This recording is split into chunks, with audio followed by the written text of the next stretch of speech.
नमस्कार, विंध्या टाइम्स में आपका स्वागत है। कोरोना आपदा के बीच चाहे बड़ा व्यापारी हो चाहे छोटा व्यापारी हो, सबका जनजीवन बुरी तरह से प्रभावित हुआ है। आर्थिक गतिविधियां जिस तरह से रुक गई थी, उसके बाद ऐसा लगा कि जब अनलॉक की प्रक्रिया शुरू होगी तो धीरे धीरे कर व्यापार फिर से पटरी पर दौड़ने लगेगा। रीवा में एक नई मुसीबत सामने आ गई है, छोटे व्यापारियों के सामने। 8 बजे पुलिस प्रशासन सड़कों पर होता है और पूरी तरह से तमाम दुकानों को बंद कराया जाता है।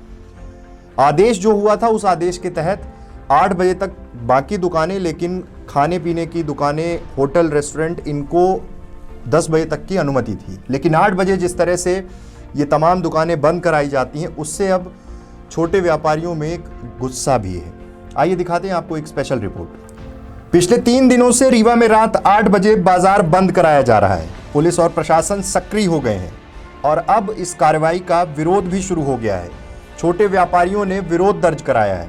उनका कहना है कि 8 बजे प्रतिष्ठान बंद करने से उनका बहुत नुकसान हो रहा है। ज्ञात हो कि शासन ने 8 बजे तक खाने पीने की दुकानें और होटलों को छोड़कर शेष दुकानों को बंद करने के निर्देश जारी किए हैं। इस आदेश पर अमल कराने के लिए पुलिस और प्रशासन पिछले कुछ दिनों से ज़्यादा ही सक्रिय हो गया है।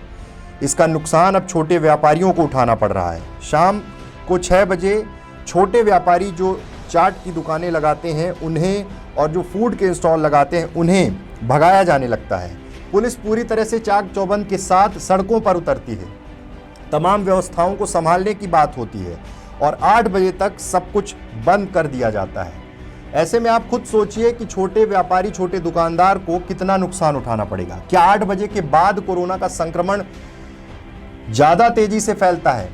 सोशल डिस्टेंसिंग के हालात ये हैं कि मध्य प्रदेश में जो उपचुनाव के लिए चुनावी सभाएं हो रही हैं, उसमें हज़ारों की संख्या में लोग इकट्ठे हो रहे हैं। ऐसे में ये सवाल बहुत लाजमी हो जाता है कि क्या सिर्फ छोटी दुकान लगाने वालों की दुकानें बंद कराने पर ही कोरोना खत्म होगा? समस्या ये है कि अब व्यापारी परेशान हो रहे हैं। अगर ढील सबको दी गई है तो आखिर इतनी सख्ती छोटे व्यापारियों को क्यों? पिछले दिनों देखा गया कि एसपी बकायदे दलबल के साथ सड़क पर उतरे, तमाम पुलिस अमला तैनात रहा और दुकानें धड़ाधड़ बंद कराई जा रही थी। शहर को 8 बजे पूरी तरह से बंद कर दिया जाता है।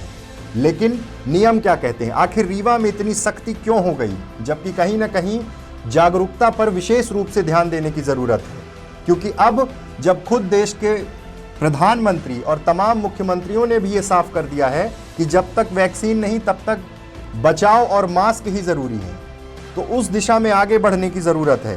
क्योंकि कई ऐसे छोटे व्यापारी हैं, छोटे दुकानदार हैं, जिनकी करीबन 8 से 9 बजे तक में ही उनका सर्वाइवल हो सकता है। अगर तब तक दुकान उसके पहले बंद कर दी जाएगी तो उनके लिए मुसीबत खड़ी हो जाएगी। परिस्थितियां ये हैं कि अब विरोध धीरे धीरे बढ़ना शुरू हो रहा है। प्रशासन को, स्थानीय प्रशासन को इस फैसले के बारे में सोचना होगा। पुलिस प्रशासन को ये सोचना होगा और हो सकता है जब विरोध तेज हो तब इन मांगों को मान लिया जाए। उपचुनावों को लेकर जिस तरह की गाइडलाइन आई, संख्या बल, कितनी भीड़ इकट्ठी करनी है, सब पर एक तरह से अब कोई लगाम नहीं है। लेकिन जिस तरह से 8 बजे रीवा में तमाम दुकानें बंद कराने की कवायद शुरू होती है, छोटे छोटे जो व्यापारी हैं, जो फूड स्टॉल लगाते हैं, उनके साथ एक बड़ा संकट खड़ा हो गया है। क्योंकि अमूमन बाज़ार जो है, शाम का बाज़ार, वो 6 बजे से लेकर 9 बजे तक, 9:30, 10 बजे तक होता है, जब लोग घरों से निकलते हैं, छोटे छोटे फूड स्टॉल तक पहुंचते हैं। लेकिन जिस तरह की सख्ती रीवा में प्रशासन ने दिखाई है, उससे एक बड़ा संकट इन छोटे व्यापारियों के साथ हो गया है। विरोध के स्वर अब तेज हो रहे हैं। मांग भी रख दी है कि इस तरह से कैसे चल पाएगा। कोरोना संकट में जब टोटल लॉकडाउन था तब की स्थितियाँ और अब की स्थितियाँ देखिए। आर्थिक संकट से जूझ रहे इन छोटे व्यवसायियों को क्या प्रशासन से मदद मिल पाएगी? हालांकि आश्वासन दिया गया है, क्या कोई ढील मिल पाएगी, ये देखना बहुत ज़रूरी है।